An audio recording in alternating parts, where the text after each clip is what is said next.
Hi, this is Billie Beene here with another segment of Nunatayet, a sci-fi series written by myself. If you want the previous chapters, you can just do a search for Nunatayet and they'll all come up. Now, I wanted to review a little bit what is unique about the planet Nunatayet is that at about the age of 7, children go for their vision quest, and they are in a valley and they stay there for several weeks or months even until they find their orb. And they're attracted, the orb is attracted to them based on their genealogy and their uniqueness. It's geared to the individual. And they go into this orb that embraces them. If it's an adult who's going back for a change in occupation or a new direction in life, the orb grows larger and embraces the individual. And they're a light being, a messenger from their creator God. Y is there to talk with them and activate the spirit gift within them that Y placed in them when they were born. And what marks that this process is complete is their hair turns snow white. And it will remain snow white until they're an adult, sometime in their 20s, and they meet their soulmate. Then as they're around their soulmate, more and more strands of their hair begins to change to a natural color. Now, this is chapter 8, and the name of this one is Soul Eater Queen comes to claim her husband. So we'll see how this works out. So she comes from another planet to claim her husband. Okay. Patmos rolled over and then got up on all fours, then tried to stand slowly. Moving slowly is torture for warriors. He saw an horizon unmarked by structures, trees, or life. It extended as far as he could see. Yasmin Kantori, in another area of the stillness, continued to burn through the air with her swords of power to vaporize an area in the stillness forest for the group to enter that was 10 feet by 10 feet or 3 by 3 meters. The Soul Eater's screams grew louder. See man, she bellowed. Commander Jason Rochard spoke. Mark Tomes, Shepherd, showtime. Mark Tomes, 5'8" or about 2 meters tall, stocky and dark, from the Alabash tribe, went to stand behind Yasmin Kantori. Part of a shepherd spirit training is to be able to communicate with other species. The Ecom repair group were standing behind their can. Twins Josie and Jack Mulberry skeptically eyed what was happening. Another crew member, Mike Telenek, said, yeah, they knew enough to bring a shepherd. Nothing was lost on the E crew.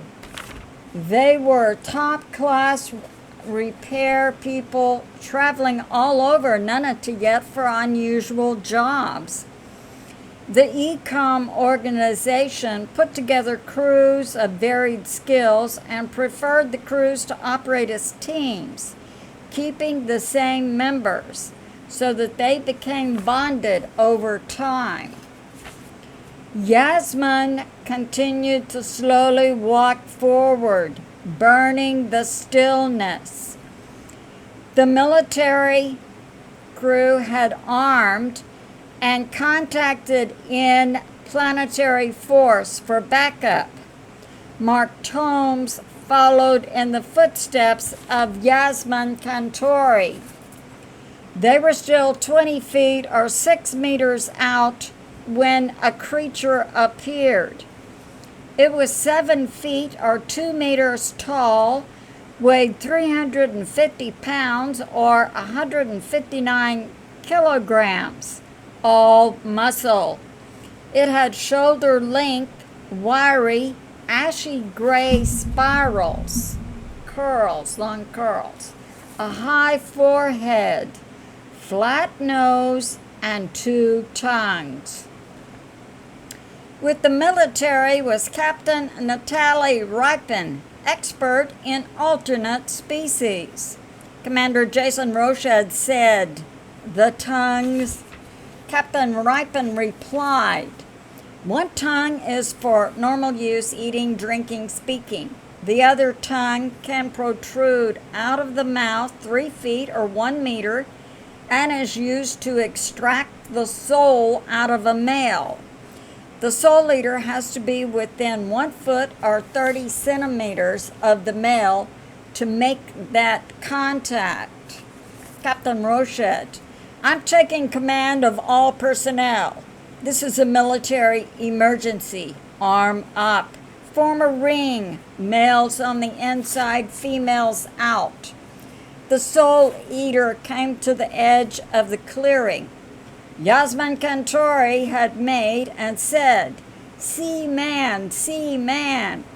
Mark Tomes spoke with a microphone and a language tool. He also could intuit with his mind some other things like lies. Mark said, "Who are you?" The soul eater said, "I am Anisha, Queen of the Black Planet." Mark asked, "Why are you here?" Anisha answered, "I seek my husband, Seaman." Mark asked, "Why would your husband be here and you are in violation of interplanetary law?" Anisha said, "My husband was kidnapped as an exchange for technology by a group on this planet." Mark asked, "What group?" Anisha said, "The science group of the Eyes on Division." Mark asked, "When did this happen?" Anisha replied, 75,000 years ago. Our planet was knocked out of its cycle by galaxy forces, and this is the first time we've been close enough to Nunatayet to be able to come so that I can claim my husband. Mark said, "Stay well where you are while I confer with Commander Roched." Yasmin Kantori maintained her active sword power position. Behind her were 8 special forces, armed and prepped to neutralize Anisha. In another part of the Stillness Forest, Patmos struggled to walk. He activated his glider and flew up into the air 500 feet or 150 meters. He then could see over the trees and spotted the group at the front of the stillness. He flew up and over and cloaked himself to determine what was going on. Just then, a shock wave flowed out from the stillness, deactivating all of the cans. Captain Harbick and her DNA-linked ship had been taking an aerial survey over the opening to the stillness. The shock wave did not reach her ship. The humans on the ground were rendered unconscious. All ecoms were fried. The males were taken. Captain Harbick's ship calmed with the glider of Patmos. Nikki was the nickname of Captain Harbeck's ship, and communicated to Captain Harbeck that the operator of the glider is Patmos, a Raku keeper or ecologist from the tribe Mioba. He tracks a soul eater who kidnapped 3 male cousins from a family group going to a wedding.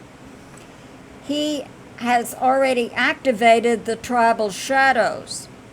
Captain Harbeck and Patmos could see the bodies of the females as the trees and the stillness began to reach out for the female bodies to reach them and consume their energy and despirit them or kill them.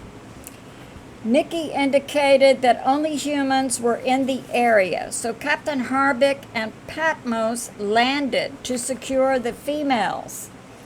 As they came within a few meters of one another, strands of their white hair began to change to a natural color, indicating they were soulmates. To be continued. I love you, and I'll see you soon.